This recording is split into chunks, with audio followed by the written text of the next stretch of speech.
L'IA va remplacer les photographes, l'IA va remplacer les auteurs et l'IA va remplacer les monteurs vidéo.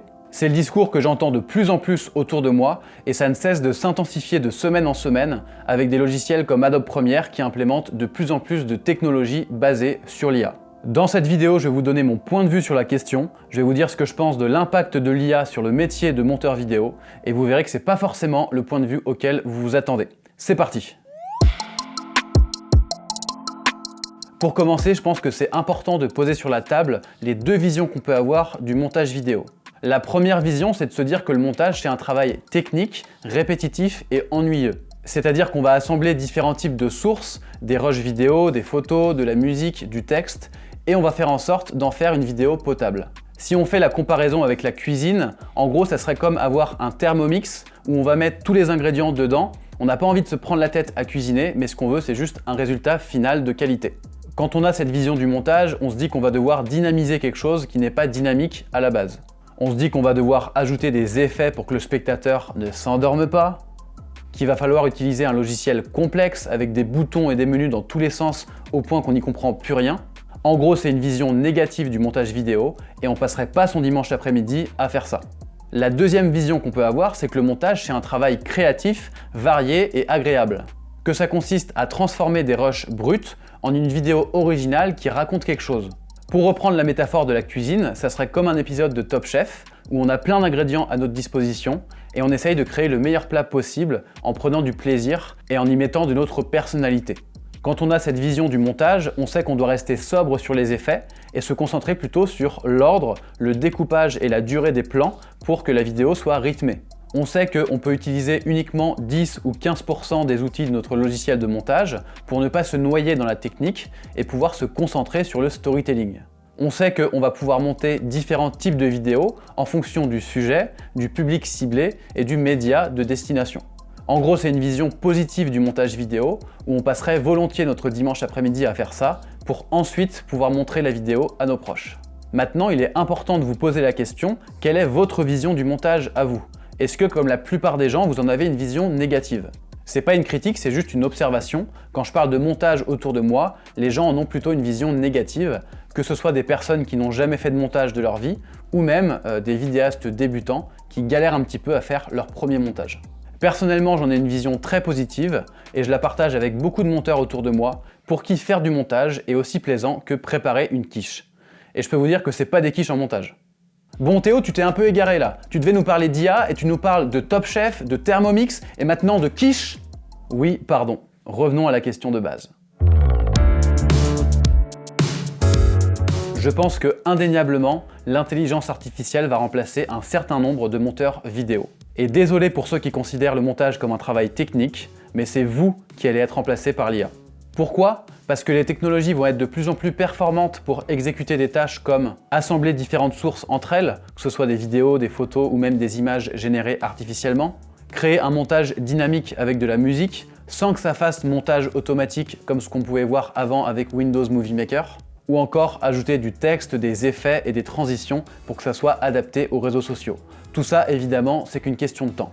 Par contre, j'ai une bonne nouvelle pour vous et je vais être catégorique. L'intelligence artificielle ne remplacera jamais les monteurs vidéo créatifs.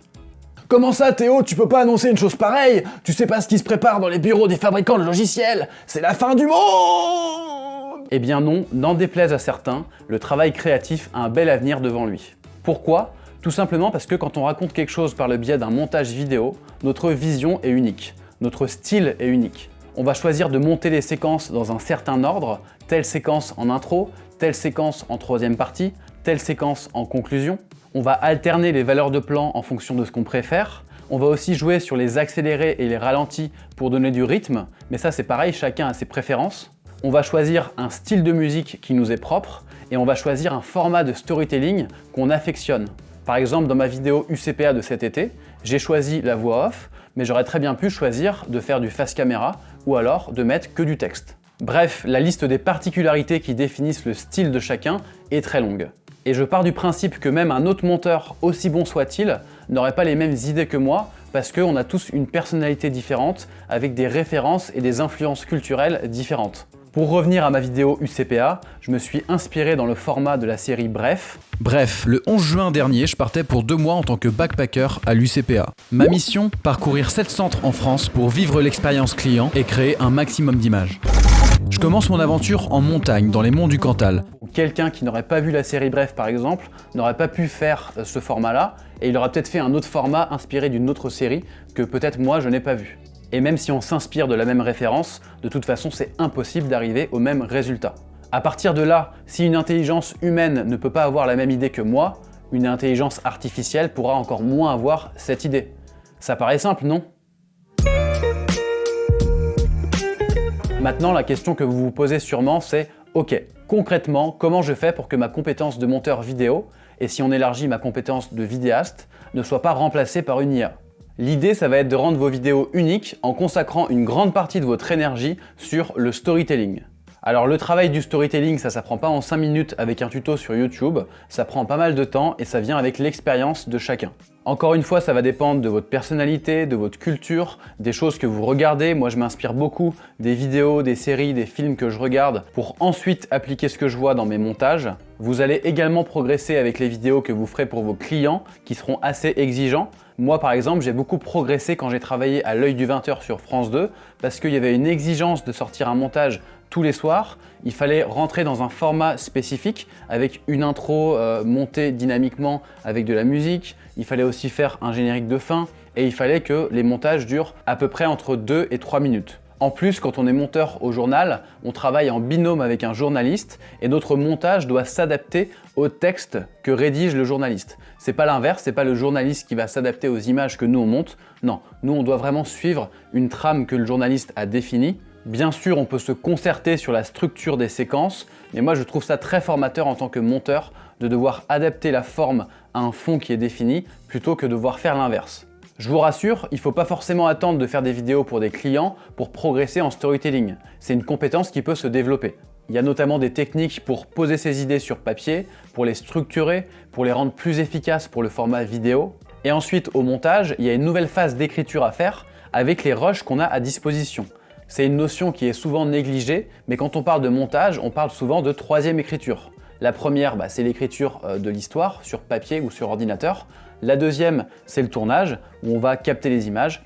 Et la troisième, c'est le montage. Et c'est vraiment important cette notion de troisième écriture parce que avec les mêmes rushs, on peut raconter différentes histoires. Et finalement, le storytelling, c'est comme un muscle. C'est en pratiquant qu'on devient meilleur en racontage d'histoires. Je vais arrêter ici la vidéo parce que sinon ça serait trop long. Sachez que je vais prochainement vous partager mes méthodes de storytelling et ça se passera dans ma newsletter qui s'appelle Les Coulisses. Donc si vous n'êtes pas inscrit aux coulisses et que vous n'avez pas envie de louper mes conseils sur l'écriture, vous avez juste à cliquer sur le lien en description. Pour finir, je tiens à remercier chaleureusement l'IA qui a créé la vignette de cette vidéo. Pour moi, ça a toujours été un calvaire de créer des vignettes, une perte de temps. Donc merci beaucoup, chère IA. Allez, salut à tous, à très vite.